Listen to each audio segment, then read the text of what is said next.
Good day, everyone. For the continuation of our report, which is the Parent Involvement Unit 4, for my topic, partnership between parent and teacher calls for the following attitudes. So, first, specialized knowledge of each partner's employed to serve an interest of the partnership. So, it's important na ang isa ka partner mo may specialized knowledge para ang wala mo naman ma man, mamanan mo sa true communication nyo nga darwa. So, ang knowledge nga to, pwede mo matugro sa imo nga student or children. So, next, effective two-way communication with a view to optimum cooperation. So, in manan man natin ang two-way communication is the exchanging exchanging knowledge with a feedback. So,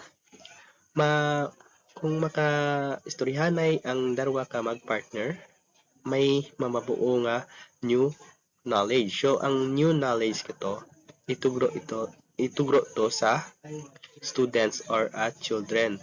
So, next, reciprocal encouragement and assistance to ensure that each partner perform his or her role as well as possible. So, need ang encouragement and assistance sa kada partner para maya perform di mayad ang anda nga role sa pagbulig sa aton nga mga student and children. So next, sincere cooperation between the partners. So dapat sincere kita sa aton nga partner through cooperation para mangin may maganahan ang aton nga partner sa pag tuglo kang knowledge nga makabulig sa aton nga mga student and children.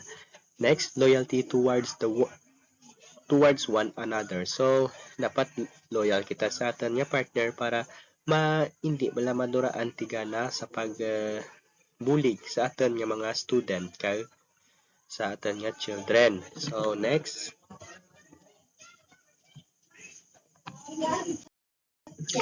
the local education officer or the school administration itself can come up with a directive on educational administration, organization, community participation, and finance. So, ang ating local education officers or the school administration nag-can up kang educational administration which is amora ang plano sa kung ano ang mayad sa atin nga eskwelahan or sa atin nga mga estudyante. So, next, organization. So, nga come up man sa nakang organization para sa mga specific nga mga student nga involved sa amorang education organization na rang kampante sanda sa andang nga organization or andang skills align sa amora nga organization. So next, community participation. So amora sa community participation nga kuan naman sa nyulog naman sa aton nga attitude kang mga student ka mura makabulig ang community sa pag enhance kang mga good attitude sa aton ng mga student. So next is the finance. And sa finance naman, amora ang mga makabulig para sa pag-improve kang aton nga infrastructure and also the mga institutional materials nga para gid sa aton nga mga students nga mangin komportable kag makagain gid sa anda nga para makagain kang knowledge alin sa aton nga mga teachers and parents. So next, it can also stipulate the membership of the PTA as a possible composition can have the following. So this is the membership of the PTA composition of parent elected by the parent teachers conference or a chairperson. Chairperson composed of two teachers, which is the one of them could be a woman elected by conference members, representatives of the parents, up to 4 members. So the representative of the parent teacher conference or the chairperson must have 4 members. So next. Indirect, the directive can outline the activities of the PTAs, and some of the major one can be to help the further booster the relation between parents and teachers. So the directive outline activities can booster the relationship between parents and teachers. So next, enable teacher to actively participate in the teaching learning process and jointly seek the remedial solution to the problems encountered. So through directive outline activities of the PTAs, makagain ang mga teachers and ang mga teachers kang mga solusyon sa andang problema through remedial solution para maka-deliver sanda sa teaching and learning process successfully. So next, enable teachers to take a part in the extracurricular activities. So dapat diyan gid ang aton mga teachers no para sa extracurricular activities para makamasid o kon maka basta makamasid kang andang mga student nga kung ano ang kahinaan o kung kabaskag kang aton mga student na ay amo jang le ina gali jata na sa drama-drama gali ja ang isa ta na ta sila andang confidence nga no ti ma-determine gid natin ang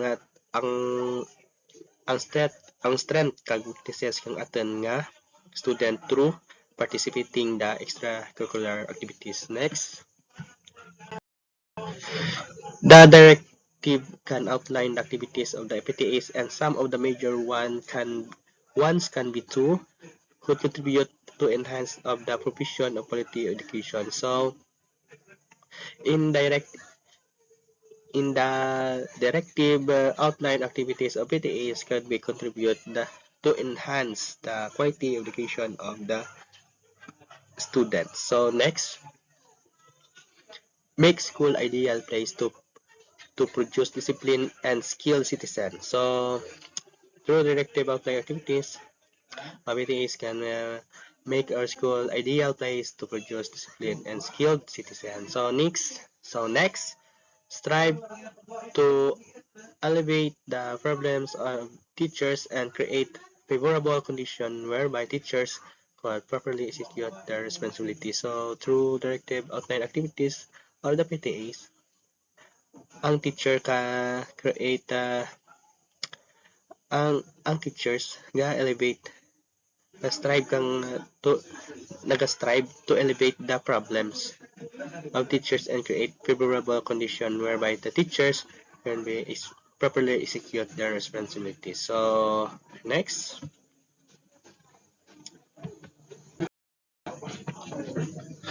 the power and duties of the PTA can constitute the following. So this is the power and duties of the PTA. So equip the student with a good ethical value. So tungod sa power and duties of the PTA, gina-change natin ang mga ethical values o kung mga batasan kang aton nga mga estudyante nga alin sa kada gina-guidance natin or gina-guide natin sanda to sa kasanag kang anda nga mga future. So next, ensures that teachers properly execute their teaching responsibility. So the power and duties of the PTA can ensure the teacher properly execute their teaching and responsibility. So kay man sa ijara gina-evaluate man ang mga teacher, so mamanan gid natin na kung paano mag-execute ang teacher sang anda nga responsibilidad sa isa ka classroom. So next, advise and correct those teachers who failed to discharge their duties properly. So ijara sa through PTA constitute kay gamiting meeting dira sanda no. So may giving feedback dira sanda. So kung nanutaran ikaw nga bilang ikaw isa ka teacher nga failed ikaw sa pag-discharge kang imong duty, so gina-advisean ikaw nga kung ano ang mayad sa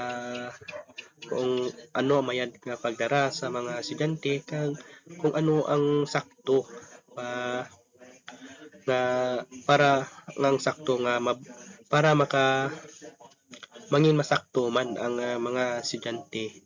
So amora, so gina-advisean ang teacher, dason gina-correct sanda para mangin mayad ang aton nga outcome sang aton mga estudyante. So that's the end of my report. For the next topic will be reported by Miss Inabe. Thank you.